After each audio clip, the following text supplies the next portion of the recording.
මට විරහ කවියක් කියවලා ජීවිතෙම ඇය කිව්ව මගේ ළඟ කිසි දෙයක් නැහැ සඟවලා වැරුණු බිරිඳගේ යෙහෙලියක් ඇය ගැන මං හොඳට දන්නවා උඹ කවුද කියලා ඒ මොහොතේ පිරිමිකම ගැන ලැජ්ජ හිතුණා ඇගේ ඇස්වල කඳුළු දැක්කම උඹේ කතා බොරුණා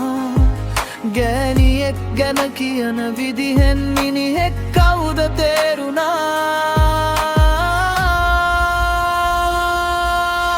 දකින්න නැති උඹගේ නම ඇයට අතක් මත්තියා එක් දිනක් හරි පෙම් කළා නම් නිගා දෙන්නට බං එපා රෙද්දෙලප මං හොයන්නේ හදවතින් මං පෙම් කළා උඹේ අම්මත් ගැනියෙක් බං උඹට ඒක අමතක වෙලා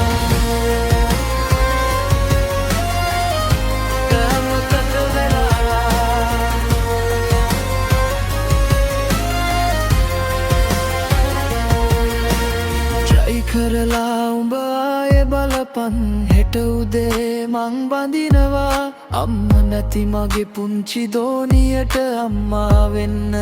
එනවා හිටින් පසු අය මගේ බිරිඳ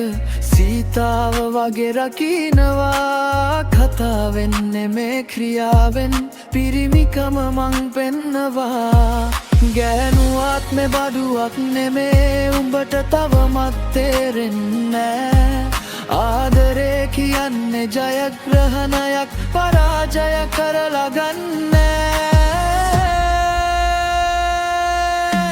දකින්න නැති උඹගේ ළමේ ඇයට අතක් මත්තියා ආදරේ කියන්නේ රැකීමක් බිඳලා පාවදීම නෙමේ බං මචන්